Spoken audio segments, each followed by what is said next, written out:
Hola, ¿qué tal? Buenas tardes, buenos días, según nos esté escuchando. Bueno, hoy tenemos un gran invitado aquí en Radio Latino Inc.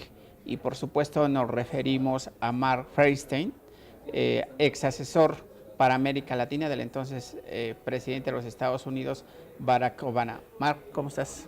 Muy bien, ¿y usted? Pues aquí, qué Muy bueno bien. que estés con nosotros y que nos dé la oportunidad de platicar de muchos tópicos. Bueno, siempre es un gran gusto estar en México.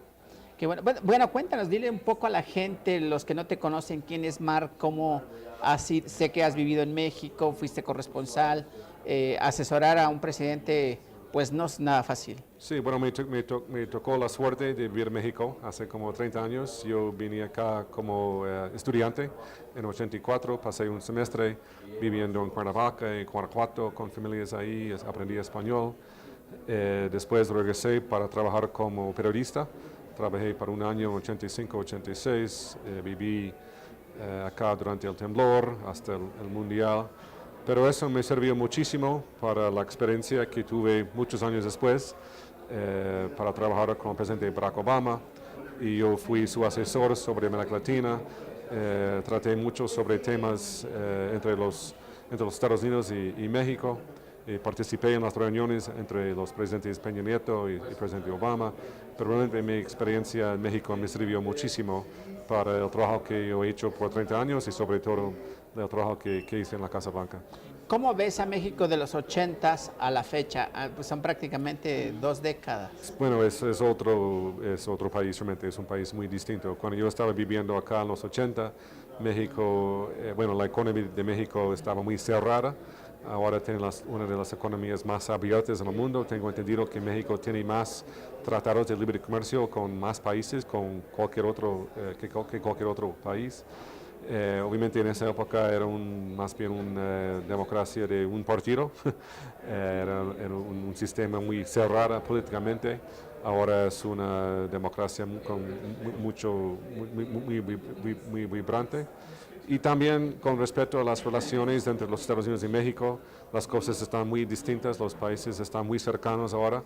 A pesar de Donald Trump, los países están colaborando en muchos temas de law enforcement, de migración, de comercio, y no era así hace 30 años. Los países estaban mucho más distantes, entonces yo he visto realmente cambios revolucionarios en muchos sentidos. Y también a nivel regional, a nivel internacional, México ahora está jugando un papel muy importante para promover la democracia, para respetar los derechos humanos en otros países, y eso también es un cambio de hace unos años. 70 años estuvo el PRI al frente de este país, como lo acabas de decir, un solo partido, después 12 años del PAN. Hoy pretende, pues a 6 días, los mexicanos darle un vuelco a la política mexicana. ¿Cómo ves tú ese cambio que pudiera generarse? Bueno, según las encuestas públicas que yo he visto, parece que AMLO está liderando.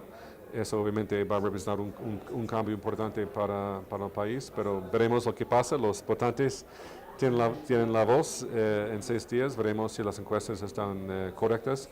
Pero lo que sí es evidente es que es una democracia mucho más pluralista. Que bueno, obviamente que hace 30 años, pero también que hace 10, 20 años hay 3 partidos que están compitiendo, bueno, más de 3 partidos, pero 3 principalmente que tienen chance para ganar y que tendrán representación también en el Congreso y a nivel municipal y regional. Yo creo que eso es muy saludable, que los mexicanos tienen mejores opciones y más opciones que antes. Andrés Manuel, ¿sí cree realmente, como sus adversarios dicen, que es un peligro para México? ¿Cómo lo ve el gobierno de Estados Unidos o ustedes que están allá? Bueno, es interesante lo que ha pasado con Donald Trump, por ejemplo, porque obviamente sus palabras feas sobre México, sobre mexicanos, han hecho mucho daño a las relaciones entre los dos países. Pero al mismo tiempo, la colaboración entre los dos países sigue bien. Es decir, que el Departamento de Estado, por ejemplo, sigue colaborando con la Cancillería acá.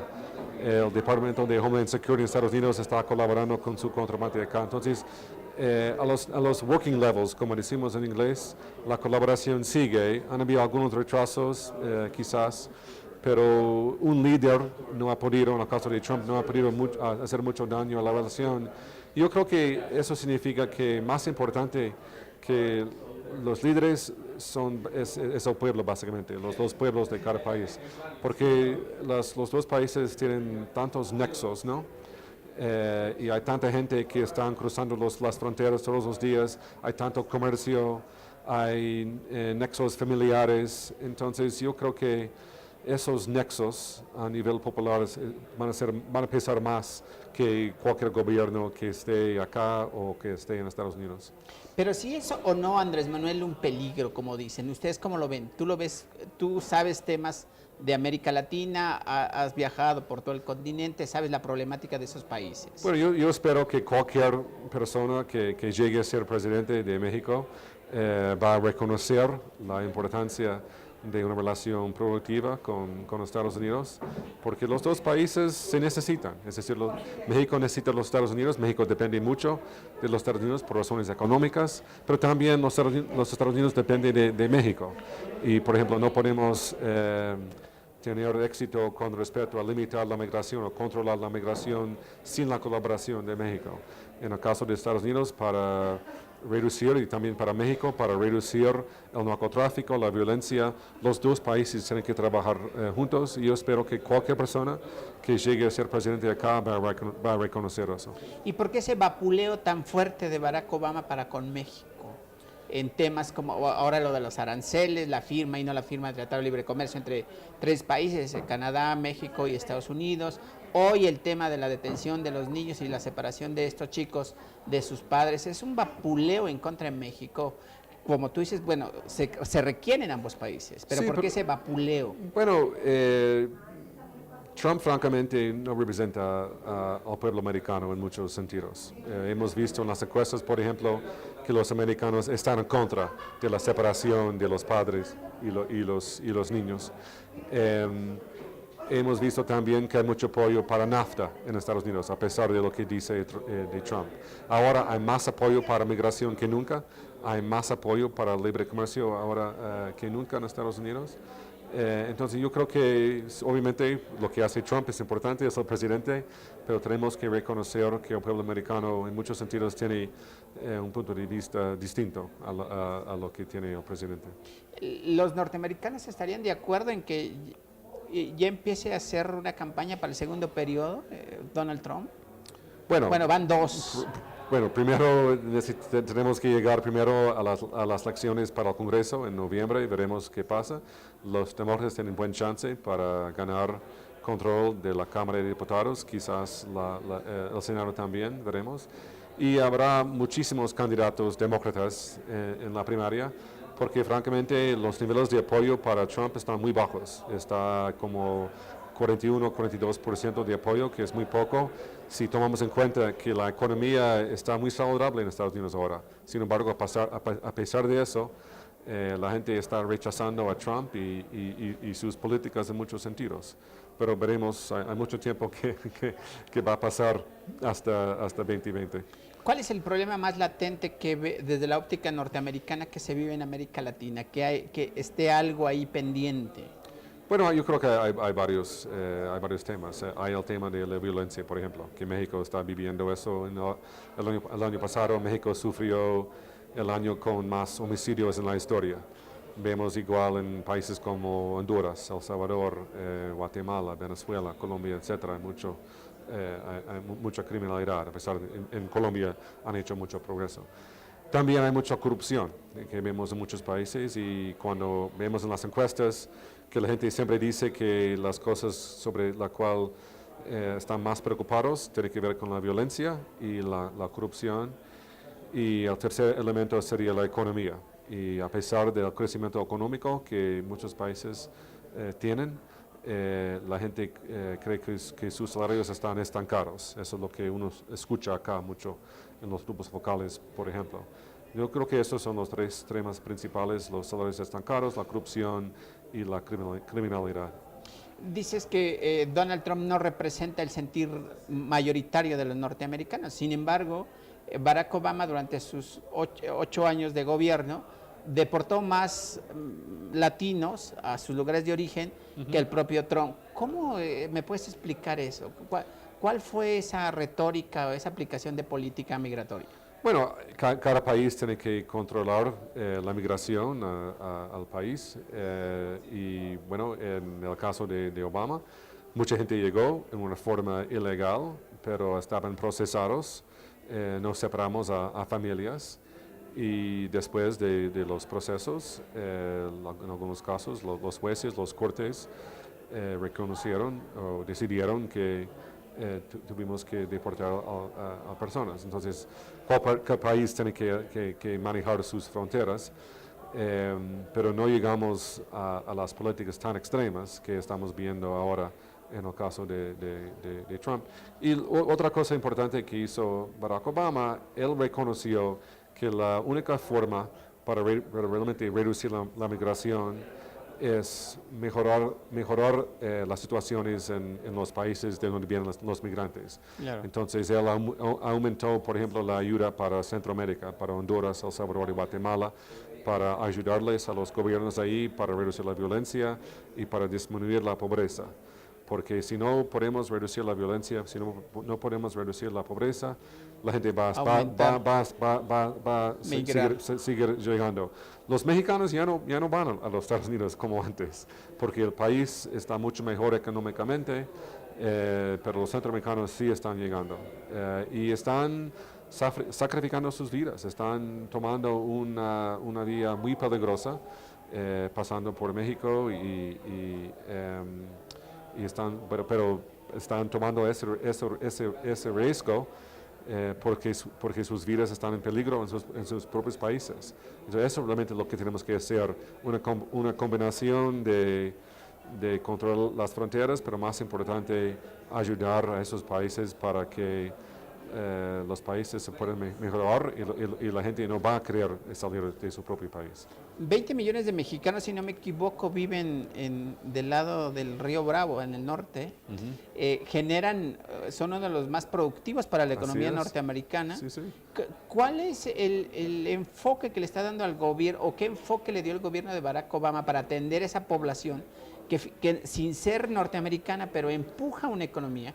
Y hoy, ¿cómo lo está haciendo Trump? Bueno, Barack Obama reconoció que la migración es importante para el país, que es positiva para el país. Los migrantes, como usted acaba de decir, son muy buenos trabajadores, contribuyen a la economía, contribuyen a la cultura. Sabemos también, según las estadísticas, que los migrantes cometen menos crímenes. Entonces, pero estamos escuchando otra retórica de Trump, es una retórica que no es consistente con los hechos. Él quiere crear esa idea de que la migración está mal para la economía, que los migrantes están cometiendo crímenes. Quiere crear la idea de que básicamente la migración es una negativa para el país, y no es cierto. Pero fue fascinante porque hace una semana yo creo que salió una encuesta y el nivel de apoyo para migración ha llegado a un nivel récord en Estados Unidos. Entonces, la gente está rechazando esas ideas de Trump, reconocen la realidad porque la gente vive con migrantes, ven las contribuciones que están haciendo todos los días. Hábleme un poco de la situación de Venezuela, ¿cómo la ven? Todo el mundo se queja de la violación de derechos humanos, una alta inflación, se dice lo peor de Venezuela. Claro. Pero hay que estar en Venezuela para saber qué pasa allá, y verlo de una óptica es diferente. Es muy triste lo que está pasando en Venezuela, obviamente. Usted mencionó la inflación, tienen la inflación más alta en el mundo, han tenido la contracción económica más profunda en el mundo, tienen niveles de violencia espantosas. Pero yo creo que se necesita dos cosas para cambiar la situación acá. Se necesita presión doméstica y presión internacional. Presión internacional hay. Los Estados Unidos, otros países han impuesto sanciones contra los líderes venezolanos que han cometido abusos contra su propia gente. México está jugando un papel muy importante para movilizar a nivel diplomático en la región. Pero lo que hace falta ahora es la presión doméstica, porque la gente tiene miedo. porque las fuerzas de seguridad allá han utilizado violencia contra los protesters que han estado protestando en una forma pacífica. También la gente está harta de la situación, pasan sus días buscando comida, buscando medicina, porque hay escaseces de medicina de medicina y de comida. Mucha gente está saliendo del país para buscar lo que necesitan, y mucha gente ahí han bajado de peso por la falta de comida que hay. Yo creo que por promedio la gente ha bajado como 15 libras, algo así. Es realmente muy triste la situación. Y ese es un man-made problema, como decimos. Tiene que ver con Maduro y su gente, y el mundo tiene que seguir tratando de presionar al gobierno allá, pero también se necesita algo de presión doméstica. ¿Qué pasa con Nicaragua? Bueno, Nicaragua igual, estamos viendo que finalmente la población se está movilizando contra un presidente, una pareja, que han gobernado en una forma no democrática, francamente. Y espero que el diálogo allá, a través de la Iglesia Católica y otros actores, que algo salga bien, que hay elecciones nuevas, pero se necesita una solución pacífica. Estados Unidos desde siempre se le ha catalogado como un país de supremacía a nivel mundial, y que también hace presión intervencionista en algunos países, porque también tiene sus intereses, hay que decirlo. ¿Cómo ustedes hacen pues retienen esa presión internacional también de que se les acusa de que intervienen en países donde pues también tienen soberanía, ¿no? Pero hay estándares internacionales. No hay un derecho para abusar a su propia gente. ¿No? Todos los países han firmado los acuerdos de derechos humanos. Entonces no son estándares estadounidenses, no son estándares americanos, latinoamericanos, son estándares internacionales. Y Venezuela está violando esos estándares según los grupos de derechos humanos, según la OEA, según la ONU. También hemos visto igual en Nicaragua.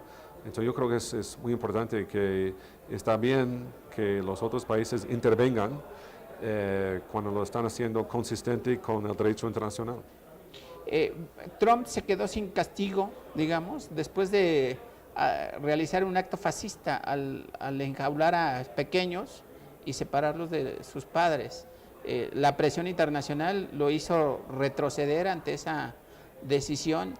¿Cómo juzgar a un presidente que tiene la supremacía a nivel mundial de vigilar que no se violen los derechos humanos a nivel internacional, y dentro de territorio norteamericano lo está haciendo a ojos vistos? Bueno, es evidente que no tenemos como país la reputación que tuvimos antes, y eso es evidente en todas las encuestas. Durante la administración de Barack Obama, la reputación de los Estados Unidos subió muchísimo, y ahora ha bajado muchísimo. Hemos visto eso en México, eso está muy triste. Pero yo creo que los países en el mundo, los pueblos reconocen que hay una diferencia entre el pueblo americano y el presidente americano. Pero sí es cierto, la presión internacional, hubo presión internacional en contra de la separación de los niños de sus padres. También había mucha presión doméstica. Realmente esa fue la razón por la cual Trump tuvo que cambiar su política, porque hasta su propio partido, ellos dijeron, bueno, eso no se puede hacer, no se puede hacer eso. Y las encuestas decían que 2/3 de los americanos estaban en contra de lo que estaba haciendo Trump. Entonces, sí, la presión funciona. En una democracia la presión funciona. ¿Qué se siente ser asesor de uno de los presidentes más importantes del mundo, como tú, en tu caso? ¿Qué experiencia es? ¿Qué experiencia es? Bueno, te levantas temprano, te pones nervioso. ¿Qué pasa con el presidente? Que además Barack es un hombre muy carismático, se ve muy alivianado, decimos los mexicanos. Bueno, era un honor trabajar en la Casa Blanca para el presidente Obama, obviamente. Trabajamos muy duros, trabajamos todos los días, 13, 14, 15 horas por día. Todos estamos muy cansados siempre. Pero Barack Obama era un hombre tan decente, con principios, era un hombre muy trabajador, siempre tratando de hacer bien para el país y para el mundo. Y Bueno, obviamente sí, entrar al Oval Office para darle un briefing siempre era un poco difícil y intimidating, porque Barack Obama es un hombre brillante, ¿no? Impone. Pero él es, como dicen, él cree en un sistema sin drama, ¿no? Y la Casa Blanca funcionó muy bien durante sus 8 años, yo creo, y tuvimos buenos sistemas, algo que no existe ahora. El caos que vemos ahora en la Casa Blanca no tuvimos durante esa época. Pero es un hombre muy especial también. El vicepresidente Biden y es un hombre muy especial también. Yo creo que, bueno, hemos visto en las encuestas, los americanos, ¿cómo se llama? De Miss Barack Obama, y yo creo que el mundo está echando de menos a Barack Obama también.